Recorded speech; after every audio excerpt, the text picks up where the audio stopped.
Accused of hosting parties for her teenage son and friends in North California, where she encouraged them to drink and go after intoxicated girls, was charged Monday with more than 5 dozen felonies and misdemeanor counts. Shannon Marie O'Connor, age 49, was indicted by a grand jury in Santa Clara County on 63 charges of including child endangerment for furnishing alcohol to minors and aiding and abetting in assault. 17 alleged victims testified at a grand jury hearing. It isn't immediately clear whether O'Connor, who was ordered to remain in jail without bail, had an attorney who could speak on the charges. Prosecutors contend that O'Connor staged 6 alcohol-fueled parties back in 2020 at her then home in Los Gatos and other places. Prosecutors allege that she brought beer, vodka, whiskey, and other liquor and encouraged the teens, who were mostly 14 and 15, to drink to the point of unconsciousness. She also told them to keep the gathering a secret, and on several occasions helped teens sneak out of their homes in the middle of the night and to attend them. At a December 2020 party, O'Connor allegedly handed a condom to a boy and pushed him into a room with a girl. Both were minors. The girl was able to get away and locked herself in the bathroom. During a New Year's Eve party at her home with about 14-year-olds, O'Connor allegedly watched and laughed as a drunk teen battered a young girl in bed. In another case, she allegedly brought a drunk teen into a bedroom at her home where he went after an intoxicated 14-year-old girl. That girl told investigators that at another party, she was so drunk that she almost drowned in a hot tub. O'Connor was arrested in 2021 in Ada County, Idaho, where she was living at the time. And the main thing that people need to understand is that she was raising kids in a sense, right? She was a secondary guardian. She was able to be around these kids, gather these kids, and have them in one area.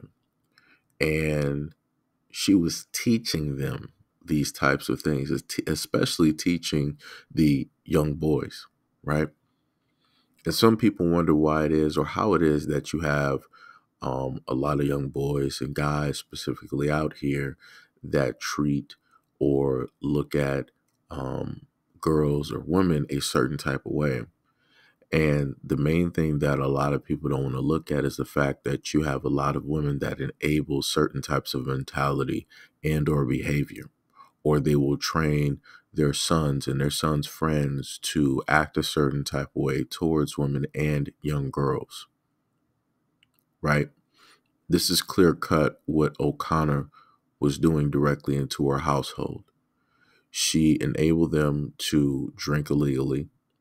She was trying to press or coerce or allow them to take actions between each other that should not realistically be happening directly at their age. And in one of the stories, it was listed that she gave a 14-year-old boy a condom and then pushed him into the room with somebody else who was unconscious.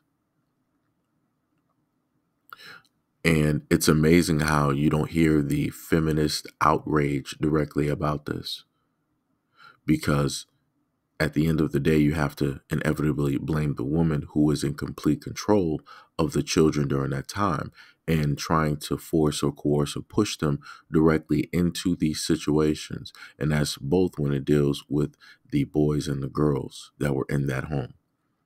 You heard her stating that she was laughing, watching some of these things basically take place, among other things. Like I said, it's amazing that you don't hear any type of outrage from women when it deals with stories like this.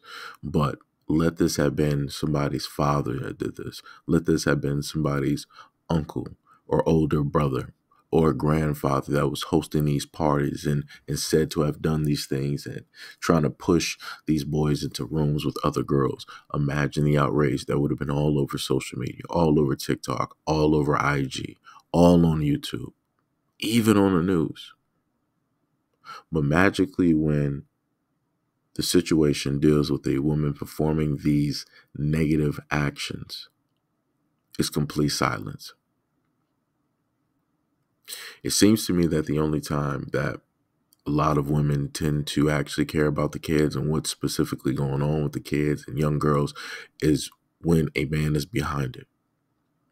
Because oddly enough, when it's a woman doing all of this madness, none of them seem to care. None of them seem to want to be outspoken or want to speak about the issue, or none of them want to go to Twitter and try to gather up all of their other cohorts that have the exact same energy and yada, yada, yada. That's the only time that people, magically want to make laws that want to enable any type of change. It's interesting.